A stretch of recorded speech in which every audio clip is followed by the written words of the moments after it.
오늘 말씀은 창세기 14장 말씀입니다.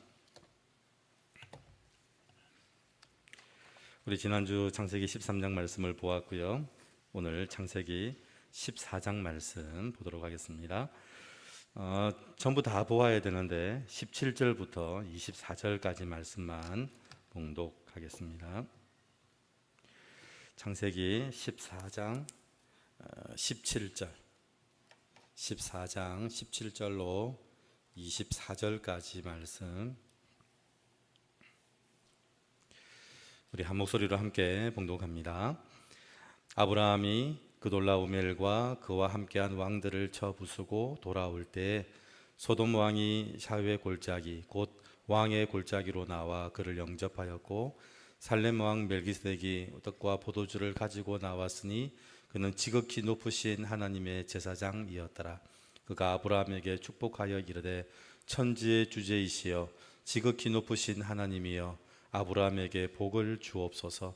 너희 대적을 내 손에 붙이신 지극히 높으신 하나님을 찬송할지로다 하매 아브라함이 그 얻은 것에서 10분의 1을 멜기세덱에게 주었더라. 소돔 왕이 아브라함에게 이르되 사람은 내게 보내고 물품은 내가 가지라. 아브라함이 소돔 왕에게 이르되 천지의 주제이시여 지극히 높으신 하나님 여호와께 내가 손을 들어 맹세하노니 내 말이 내가 아브라함으로 치부하게 하였다 할까 하여 내게 속한 것은 실 한 오락이나 덜매끈 한 가닥도 내가 가지지 아니하리라. 오직 젊은이들이 먹은 것과 나와 동행한 아델과 에스골과 마므레의 분깃을 제할지니 그들이 그 분깃을 가질 것이니라. 아멘. 제가 13장 말씀을 전하면서 두 가지 이해되지 않는 게 있다고 말씀을 드렸습니다. 이 목자인 아브라함이 애굽에서 나오자마자 네겝으로 간 것, 첫 번째 이해가 안 되는 게 목자인 양을 치는 목자인 이 아브라함이 애굽에서 나오자마자 광야 사막인 네겝으로 간 것, 그게 첫 번째 이해가 안 되는 거라 말씀을 드렸고요. 두 번째가 목자인 아브라함에게 양에 대해서 하나님이 언급하지 않으신다는 것. 양을 치고 있는 이 아브라함에게 하나님이 양에 대해서는 언급이 없으셨다. 그래서 이 두 가지가 제가 이해가 되지 않는다고 말씀을 드렸습니다. 근데 왜 이해가 되지 않는지 제가 설명을 드렸는데 그랬던 아브라함, 그랬던 하나님. 근데 그 아브라함이 뭘 하고 있는지, 이 네겝으로 가서 뭘 하고 있는지를 한번 보시기 바랍니다. 13장 18절 13장 제일 마지막에 보면 네겝으로 간 아브라함, 그리고 목자인 아브라함에게 양에 대해서는 한마디도 언급하지 않으신 하나님 앞에 이 아브라함이 무엇을 하고 있는지 한번 보시기 바랍니다. 13장 18절 마지막 말씀입니다. 시작. 이에 아브라함이 장막을 옮겨 헤브론에 있는 마므레 상수리 수풀에 이르러 거주하며 거기서 여호와를 위하여 제단을 쌓았더라. 여러분, 하나님이 우리의 사업에 대해서, 우리가 하고 있는 일에 대해서 한마디도 언급하지 않는데 이 아브라함이 뭘 하고 있냐면 하나님께 예배를 드리고 있습니다. 여러분, 이게 믿음이더라고요. 하나님의 의도를 정확하게 알고, 그리고 하나님의 의도를 알고 있는 아브라함은 하나님에게 어떻게 해야 되는지를 알고 있는 것, 그게 믿음입니다. 이게 13장까지의 이야기였습니다. 자, 그러면 우리가 기억해야 되는 게 있습니다. 13장을 통해서 사실 우리가 무엇을 기억해야 되냐면 우리가 목자 아니라는 겁니다. 여러분, 우리가 자꾸 이걸 이해를 못하는 이유가 뭐냐면 어떻게 자녀를 거느리고 가축을 거느린 목자가 그걸 책임지고 감당하고 가야지 라고 하면 절대로 못 가는 데가 네겝이거든요. 광야나 사막으로는 절대 못 갑니다. 아이들을 데리고 공부시키고 먹이고 입히고 살릴 수 있는 곳에 가야지 라고 하는 마인드가 어떤 마인드냐면 내가 목자라고 하는 생각이 있을 때입니다. 근데 예수를 믿고 나면 뭐가 바뀌냐면요, 우리가 목자 아니라는 겁니다. 우리는 양입니다. 예수 그리스도가 목자고요, 우리는 양입니다. 그리고 우리는 포도나무 아닙니다. 포도나무 가지입니다. 그리고 우리는 농부 아닙니다. 포도나무 가지입니다. 예수를 믿기 전에는 내가 농부라고 생각하고 내가 목자라고 생각을 합니다. 어떻게 하든지 내 가정은 책임지고 그리고 내 삶도 책임져야 되고, 내가 책임지지 않으면 누가 책임지겠냐는 겁니다. 그래서 이 불신자로 세상 사람들로 살아갈 때는 마인드가 뭐냐면 목자 마인드입니다. 그 목자 마인드로 13장을 보면 이 두 가지는 하나도 이해가 안 되는 겁니다. 어떻게 그 책임져야 될 사람이 그 많은 양들과 많은 식구들을 거느리고 사막을 갈 수 있냐는 겁니다. 그리고 하나님이 우리와 함께 하신다면 적어도 그것 정도는 물어주셔야지 섭섭한 마음이 들 수 있다는 겁니다. 그게 왜냐하면 목자의 마인드를 가지면 그럴 수 있다. 근데 예수를 믿고 나니까 분명히 알게 된 게 있습니다. 우리는 목자 아닙니다. 우리는 양입니다. 그리고 우리는 포도나무 아니고요, 우리는 농부 아닙니다. 우리는 포도나무 가지입니다. 자, 그러면 우리의 관심이 달라지기 시작합니다. 여러분, 포도나무 가지의 관심은 뭘까요? 붙어 있는 겁니다. 여러분, 포도나무 가지의 관심은요, 붙어 있는 겁니다. 그래서 포도나무 가지에 관심이 붙어 있는 것, 열매는 붙어 있을 때 일어나는 결과입니다. 내가 쟁취하고 만들어내는 게 아니고, 열매는 내가 포도나무 가지가 붙어 있으면 마지막 결과가 열매라는 겁니다. 자, 그리고요, 우리는 목자 아니고 양이라 그랬죠. 자, 양일 때는 두 가지 관심이 있습니다. 두 가지 관심이 뭐냐면, 하나는 목자의 음성을 듣는 겁니다. 두 번째는 목자를 따라가는 겁니다. 그래서 우리의 관심은요, 목자의 음성을 듣고 목자를 따라가고 포도나무에 붙어 있고, 음성 듣고 따라가고 붙어 있고, 이게 성도가 되는 순간에 우리의 관심이 됩니다. 세상 사람들의 관심이 어디죠? 어디에 가면 양을 잘 먹이고, 어디에 가면 돈을 많이 벌고, 어디에 가면 우리 식구들을 내가 책임질 수 있고, 그게 세상 사람들의 관심이라 그랬잖아요. 그런데 예수를 믿고 내가 목자가 아니라 양이라는 것 알고, 내가 포도나무가 아니고 포도나무 가지라는 거 알고, 농부가 아니라 포도나무 가지라는 걸 아는 순간부터 성도들의 관심은 달라지는데, 성도들의 관심은요, 음성을 듣고 따라가고 붙어 있고. 여러분, 이게 우리의 관심이라는 겁니다. 자, 이게 신앙생활의 원리입니다. 자, 그렇게 이제 고백을 하는 아브라함에게 14장에 오면 들려오는 소식이 있었습니다. 여러분, 우리가 아는 것은 어떻게 증명해야 되죠? 시험으로 증명하는 겁니다. 여러분, 아이들이 아는 걸 뭘로 증명하냐면요, 시험 치는 걸로 증명하는 겁니다. 우리가 아는 건 삶의 현장에서 적용할 때 그게 아는 겁니다. 14장에 이제 아브라함에게 어떤 소식이 들려오냐면, 조카 롯이 잡혀갔다는 소식이 들려옵니다. 13장에 말씀을 드렸죠. 우리 목자 아닙니다. 우리 양입니다. 우리 포도나무 아닙니다. 우리 포도나무 가지입니다. 우리 농부 아닙니다. 우리는 포도나무 가지입니다. 그래서 우리 관심은 음성을 듣고, 하나님의 음성을 듣고 따라가고 붙어 있고, 이렇게 이제 우리 고백을 했죠. 그리고 이제 삶의 현장에 사건들이, 상황들이 생기기 시작할 때 그걸 적용하기 시작을 하는 겁니다. 자, 이 조카 롯을 잡아간 사람이 누구냐면 가나안의 왕들입니다. 왕 한 명도 아니고요, 5나라 왕들이 잡아갔습니다. 이게 어떤 생각이 들까요? 제일 먼저 드는 생각이, 적이 얼마나 강한지, 저 사람보다 내가 얼마나 큰지 그거 따지기 시작하죠. 저 군사가 몇 명인지, 우리 군사가 몇 명인지 그거 비교하기 시작하는 겁니다. 그런데 그렇게 비교하면 하나님의 말씀을 적용하지 않은 겁니다. 아까 우리 말씀을 드렸죠. 우리는 어디에 관심이 있냐면 하나님의 말씀을 듣고 말씀 따라가고, 그리고 주님께 붙어 있고, 이게 우리 관심이라 그랬거든요. 그러니까 전쟁이 나서 가나안의 5왕이 조카 롯을 잡아갔습니다. 그럼 뭘 확인해야 되냐면 하나님의 말씀을 따라 듣고 따라가고 주님께 붙어 있어야 되는 겁니다. 이걸 지금 적용하는가를 14장에 이제 보는 겁니다. 그래서 아브라함의 관심은요, 이 5왕을 볼 때 나보다 큰지 강한지에 대한 관심을 가지지 않았습니다. 자, 그러면 아브라함의 5왕은 뭘까요? 여러분, 영적인 원리를 정확히 알고 나면 가나안의 5왕이 뭐로 보여야 되냐면 양과 가지로 보여야 됩니다. 목자 일은 양, 나무에 붙어 있지 않은 가지, 그게 세상 사람들입니다. 아까 말씀을 드렸죠. 예수 믿고 나니까 내가 누군지를 정확히 알았다고요.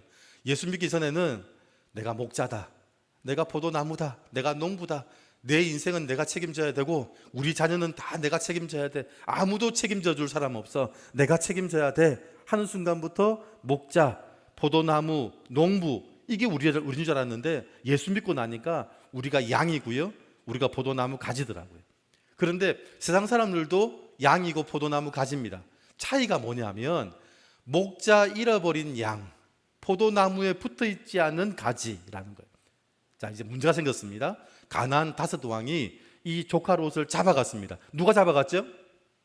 목자 잃은 양이 잡아갔고요, 포도나무에 붙어있지 않은 가지가 잡아간 거예요. 이 왕을 바라보는 시각이 바뀌어야 됩니다. 저 왕은 우리보다 훨씬 힘이 세고 가진 게 많고 능력이 많은데 라고 보는 순간부터 이 말씀하고는 다르게 사는 거예요.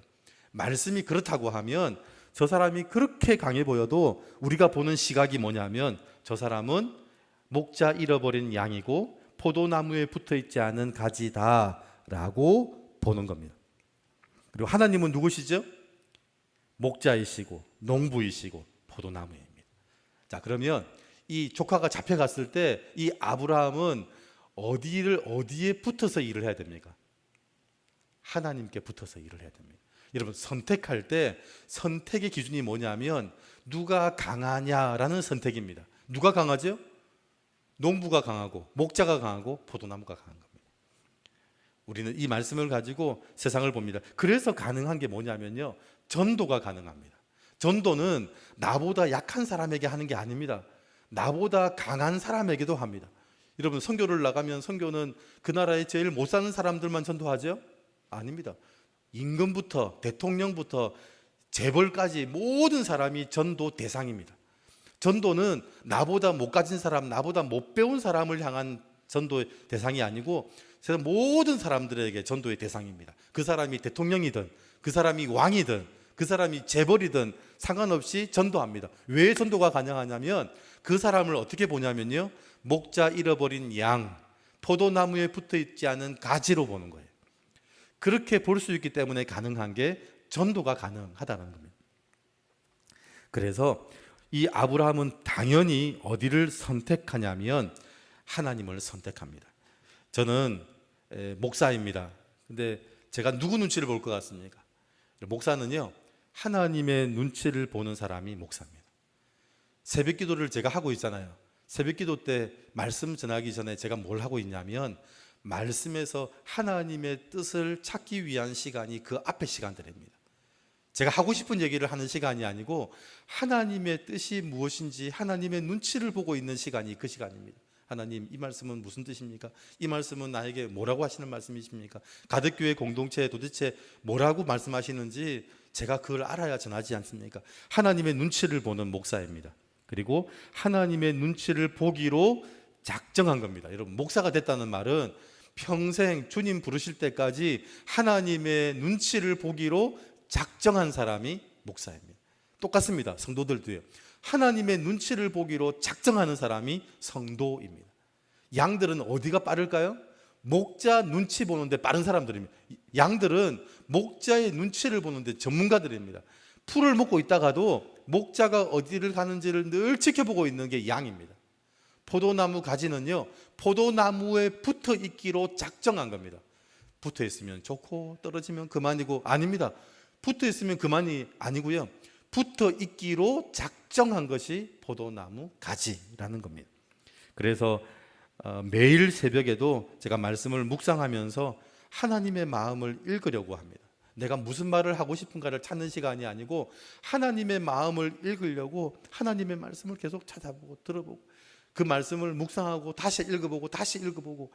근데 읽어보면요, 하나님이 어떻게 보여주시냐면 한 글자 한 단어를 이렇게 크게 보여주시더라고요. 여러분, 그런 경험하실 때가 있습니다. 하나님이 주시는 단어가 딱 꽂혀가지고 그 단어에서 하나님의 마음이 읽어질 때가 있다는 겁니다. 제가 양인 성도들을 잘 따를 수 있도록 선택과 결정을 할 겁니다. 근데 그것보다 더 우선하는 저의 선택이 뭐냐면 하나님이 기뻐하시는 일을 선택하는 겁니다. 여러분, 이것은요, 좋은 선택이 아니고 생명이 걸린 선택입니다.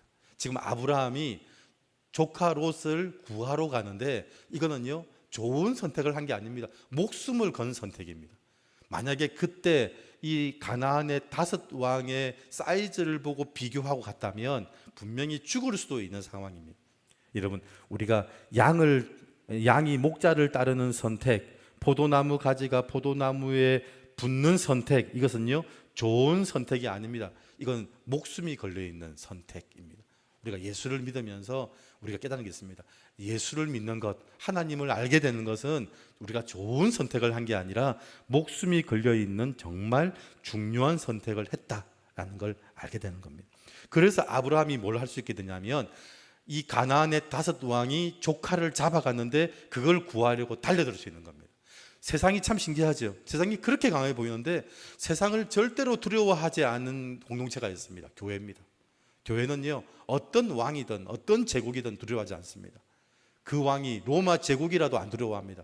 왜냐하면 그 로마 제국이나 그 세상에 권세 있는 사람을 뭘로 보냐면, 목자 잃어버린 양, 포도나무 가지에 붙어있는 포도나무 가지로 보거든요.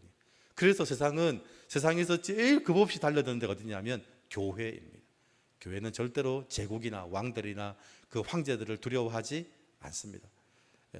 우리말로 간이 부어 있는 게 아니고요, 사실을 정확하게 아는 겁니다. 저 사람이 아무리 돈이 많고 권력이 많아도 목자 잃어버린 양이다. 여러분, 우리 아이들한테 돈을 안 지어주죠. 돈 안 지어주면서 뭐라고 그러냐면, 아이가 돈 가지고 있으면 위험해라고 얘기를 합니다. 여러분, 꼬마 애가 돈 가지고 있으면요 심각한 일이 벌어집니다. 목자 잃어버린 양이 권세가 많고 돈이 많다. 그러면 좋은 일일까요? 심각한 일이 벌어질 수 있을까요? 심각한 일이 벌어지는 겁니다. 저 사람은 참 좋겠다. 돈도 너무 많아. 권력도 너무 많아. 그런데 가만히 보니까 목자 잃어버린 양인 거예요. 그러면 걱정되기 시작해요. 아이고, 저 돈이, 저 권력이 저 사람한테 큰 독이 되겠는데 라는 그런 마음이 들기 시작하는 게 영적인 시각으로 보는 시각이라는 겁니다. 자, 그래서 그 전쟁은 아브라함이 이겼을까요? 가나안의 5왕이 이겼을까요? 당연하죠. 여러분, 목자 있는 양이 행복할까요? 목자 잃어버린 양이 행복할까요? 물어볼 필요 없습니다. 이건 아브라함이 이기는 전쟁일 수밖에 없습니다. 왜냐, 아브라함에게는 누가 있죠? 목자가 있잖아요. 여러분, 양은요 아무리 크고 힘 있어 보여도 목자 없으면 꽝이거든요. 그래서 목자 있는 양, 목자 없는 양, 누가 더 좋을까요? 이 질문입니다. 아브라함이 이겼을까요? 가나안의 5왕이 이겼을까요? 이렇게 물어보면 답을 할 수 없지만, 목자 있는 양이 행복할까요? 목자 없는 양이 행복할까요? 이렇게 물어보면 답은 정확합니다. 이건 아브라함이 이길 수밖에 없는 전쟁입니다. 자, 아브라함이 전쟁을 이기고 돌아옵니다. 그게 17절부터 24절까지 내용이 아브라함이 전쟁을 이기고 돌아오면서 이야기입니다. 신앙생활의 첫 번째 이 산이 뭐냐면, 이 시각으로 사건과 상황을 바라보는 게 첫 번째입니다. 어떤 일이 생길 때 그 상황과 사건을 1절부터 16절까지 이 시각으로 바라볼 수 있어야 첫 번째. 자, 두 번째 걸림돌이 뭐냐면 승리했을 때입니다. 성도들이 첫 번째 넘어지는 게 영적인 시각이 없으면 무너지고요, 두 번째 승리했을 때 자만하거나 교만하면 넘어지더라고요. 그래서 17절부터 24절까지 이제 아브라함이 전쟁에서 승리를 하고 전리품을 가지고 돌아옵니다. 돌아오는데 누구를 만났냐면요, 두 사람을 만납니다. 자, 누굴 만났는지 한번 보시기 바랍니다. 17절입니다. 17절 시작. 아브라함이 그돌라오멜과 그와 함께한 왕들을 쳐 부수고 돌아올 때 소돔 왕이 사회의 골짜기 곧 왕의 골짜기로 나와 그를 영접하였고, 또 첫 번째 만난 사람이 소돔 왕입니다. 자, 두 번째 만난 사람이 있습니다. 18절 시작. 살렘 왕 멜기세덱이 떡과 포도주를 가지고 나왔으니 그는 지극히 높으신 하나님의 제사장이었더라. 두 번째 누굴 만났죠? 멜기세덱을 만났습니다. 여러분, 전쟁을 마치고 돌아오는데 한 사람은 축복하며 기쁨을 나누는 이 멜기세덱, 살렘 왕 멜기세덱을 만났고요, 또 한 사람은 무례하게 전리품을 가지고 사람을 달라고 하는 소돔 왕을 만납니다. 우리가 믿음의 전쟁을 치르고 마귀가 알고 있습니다. 믿음의 전쟁을 치러서 이겼을 때 마귀는 포기하지 않고요, 그 다음 작전을 쓰기 시작을 합니다. 그래서 우리가 하루 중에 크고 작은 승리를 하고 돌아왔을 때 만나는 사람은 딱 두 사람입니다. 살렘 왕 멜기세덱, 소돔 왕 베라. 이름은 나와 있지 않는데 이 소돔 왕은 베라를 얘기하는 겁니다. 그래서 살렘 왕 멜기세덱, 소돔 왕 베라, 이 두 사람을 만나게 됩니다. 그런데 이 살렘 왕 멜기세덱은요, 예수 그리스도의 상징입니다. 예수 그리스도의 모습이고, 이 소돔 왕은요, 악한 영의 상징입니다. 전쟁을 이기고 돌아왔을 때 하나님은 우리에게 축복을 하시고, 악한 영들은요 우리한테 거래를 하기 시작합니다. 그 전쟁에서 전리품은 네가 가지고 사람은 달라는 겁니다. 여러분, 그 사람들을 다 잡아갈 때 어떤 사람도 잡아갔냐면 소돔 사람들도 잡아갔거든요. 그러니까 사람은 달라는 겁니다. 여러분, 그렇게 말하는 이유가 있습니다. 그 이유를 이 아브라함은 정확하게 알더라고요. 소돔 왕이 그렇게 말한 이유를 정확히 압니다. 영적인 지식을 알면 어떤 일이 벌어질 때 그것을 해석해낼 수 있어야 됩니다. 믿음이 뭐냐면요, 말씀을 해석해내는 능력입니다. 어떤 상황이 벌어지면 그 상황을 해석해내는 걸 보고 그걸 믿음이라고 얘기를 하는 겁니다. 그래서 다섯 왕이 보인다. 저 사람들이 목자 이런 양들이구나, 포도나무 가지 떨어진 포도나무 가지구나, 이렇게 보는 게 믿음이고요, 이게 실력입니다. 그래서 아브라함이 소돔 왕이 그 말을 할 때 왜 그 말을 하는지를 알았습니다. 자, 보십시오. 23절입니다. 23절에 보시면 이 소돔 왕이 왜 그렇게 말을 했는지를 알고 소돔 왕에게 정확하게 말을 합니다. 23절 시작. 내 말이 내가 아브라함으로 치부하게 하였다 할까 하여 내게 속한 것은 실 한 오락이나 들매끈 한 가닥도 내가 가지지 아니하리라. 아브라함이 이제 큰 부자가 됐다는 소문이 날 겁니다. 그렇죠. 전쟁을 치고 나면 전리품 다 가져오거든요. 세상에 소문이 났는데 아브라함이 부자가 되었다. 그런데 그 부자가 되었다 하는 걸 누구 때문이라고 소문을 낼 거냐면 이 소돔 왕이 자기 때문이라고 소문 낼 거라는 거예요. 이게 아브라함이 정확하게 알고 있는 내용들입니다. 그러니까 나하고 거래하자는 거예요. 내가 그렇게 소문 안 낼 테니까 사람은 나한테 주고 전리품은 가지라는 거예요. 세상은 우리한테 항상 거래를 하더라고요. 하나 주고 하나 받는 것. 그렇죠. 세상은 우리한테 항상 그러더라고요. 하나 주고 하나 받는 것. 그건 세상이 말하는 방법이고요. 하나님의 나라를 상징하는 두 공동체가 있는데 교회와 가정은 하나 주고 하나 받지 않습니다. 여러분, 특별히 우리 자녀들한테 하나 주고 하나 받죠? 하나 주면 하나 받습니까? 아닙니다. 계속 주죠. 계속 줍니다. 그게 하나님의 나라의 특징이더라고요. 근데 세상의 특징이 뭐냐면 하나 주면 하나 받는 거예요. 사업을 해도 마찬가지더라고요. 그 사람이 이 사인하는 방법은요, 뭐 하나 받을 게 있으니까 사인을 하지, 자기가 하나도 얻을 게 없으면 절대 사인하지 않습니다. 하나 주고 하나 받는 겁니다. 그게 세상의 원리더라고요. 그래서 이 아브라함은 이 이야기를 하고 뭘 하기 시작했냐면 보십시오. 24절에 절대 당신 때문에 내가 부자가 되었다는 얘기를 듣지 않을 거다. 여러분, 그렇게 하려면 뭐 하면 될까요? 아브라함이 소돔 왕 때문에 부자 됐다는 얘기를 안 들으려면 뭘 해야 되는지가 24절에 나옵니다. 24절 시작. 오직 젊은이들이 먹은 것과 나와 동행한 아델과 에스골과 마므레의 분깃을 제할지니 그들이 그 분깃을 가질 것이니라. 지금 전리품을 가져왔는데 10분의 1은 하나님께 드렸습니다. 10분의 9가 남아있죠. 그 10분의 9를 누구한테 줬냐면 그 전쟁에 함께한 사람들에게 나누어 주었습니다. 우리가 그 전쟁을 치를 때 그 재산과 돈이 목적이 아니라는 걸 증명하는 방법이 있습니다. 어떻게 하면 되죠? 그 돈 포기하면 됩니다. 우리가 어떤 일이 벌어질 때 그게 그 돈이 갖고 싶어서 그 일을 한 게 아니라는 걸 증명하는 가장 좋은 방법이 있습니다. 그 돈 포기하면 됩니다. 아브라함이 10분의 1은 멜기세덱에게 그 왜 줬냐면 하나님의 것이라는 것을 신앙 고백하는 것이 10분의 1입니다. 여러분, 창세기에 처음으로 등장하는 내용이 이 11조 10분의 1이 제일 먼저 등장하는 부분이 바로 여기에 나옵니다. 14장 20절입니다. 14장 20절 보시고 11조 10분의 1 이게 어떤 개념으로 써있는지 보시기 바랍니다. 14장 20절입니다. 시작.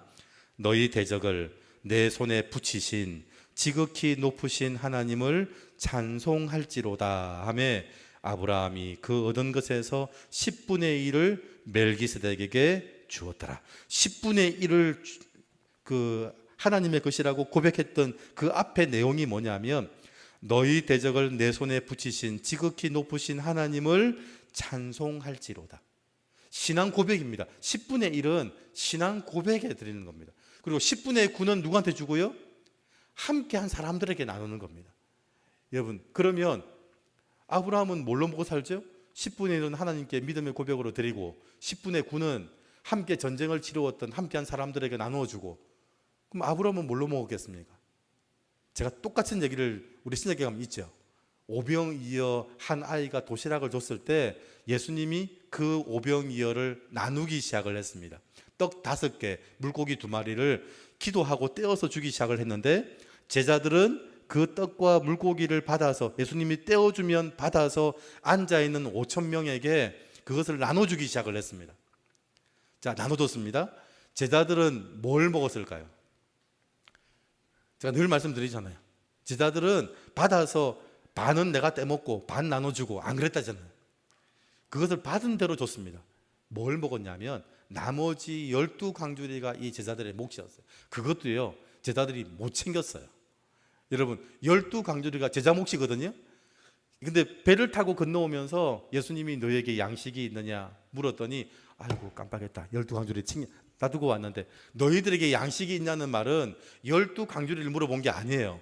너희들에게 예수 그리스도가 있느냐 이걸 물어봤는데 제자들은 그 12강주리가 자기 양식이라고 생각해서 아이고 두고 왔다는 거예요. 여러분, 우리에게 있는 양식은 그 남아있는 12강주리가 아니더라고요. 그 12강주리는 두고 올 수도 있거든요. 예수님이 너희에게 양식이 있느냐? 그 양식은 뭐죠? 내가 곧 길이요 진리요 생명이요 내가 생명의 떡이니, 누굴 얘기하냐면 예수 그리스도입니다. 예수 그리스도가 있으면 전부 다 있는 겁니다. 여러분, 그걸 떼어서 나누어 주는 그게 얼마나 있느냐가 중요할까요? 떼어서 나누어 주시는 그분이 나한테 있다는 게 중요할까요? 그래서 동화는, 여러분, 동화는 아이들이 보는 책이 아니더라고요. 제가 늘 얘기합니다. 동화책은 어른들이 보아야 될 책입니다. 그래서 황금알을 낳는 그 거위 얘기 있잖아요. 매일 황금알을 하나씩 낳아요. 그래서 이 주인이 욕심이 나서 그 거위의 배를 갈라보잖아요. 황금이 엄청 많이 들어있을 것 같아가지고. 여러분, 우리한테 있는 욕심이 그거더라고요. 얼마나 많이 가지고 있느냐가 중요한 게 아니라 그 가진 것의 주인 되시는 분이 누구냐가 중요하다고요. 여러분, 가서 저도 휴가 때 한번 저 복숭아 밭에 가봤는데 주인이 그러더라고요. 한번 뭐 한두 개 따먹어 보라 그러더라고요. 여러분, 한두 개 따먹어 보려고요. 그 선교사님이 그 새벽기도 마치고 나면 그 복숭아 밭에 가서 열심히 일을 도와주더라고요. 도와주면 주인이 한두 개 준대요. 먹어보라고. 사실 그분이 뭐 2개 얻어먹으려고 그 일을 하겠습니까? 그분 전도하려고, 그분 영혼 구원하려고 새벽기도 마치면 그 일을 다 도와주고 있더라고요. 그런데 그 한두 개 얻어먹는 것보다 더 빠른 방법이 있습니다. 그 집에 사위 되면 됩니다. 사위. 그 집 사위 되면요, 그걸 뭐 따먹습니까? 따먹을 필요도 없습니다. 그냥 다 제 거거든요. 전부 자기 거거든요. 여러분, 이게 누가 지혜 있는 거냐면 누가 이것의 주인 되느냐를 아는 것, 그게 중요하더라고요. 그래서 이 아브라함은요, 그 전리품을 다 나누어 줍니다. 10분의 1은 하나님께, 10분의 9는 함께한 사람들에게 나누어 주기 시작을 합니다.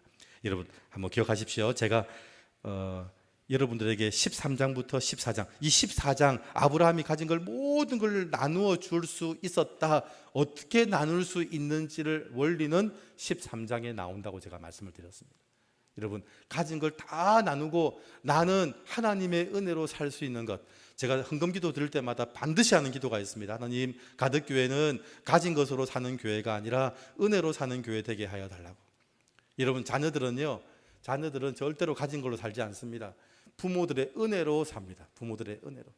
그래서 부모가 주는 음식, 부모가 주는 옷, 부모가 가진 집, 부모가 가진 냉장고, 부모의 TV,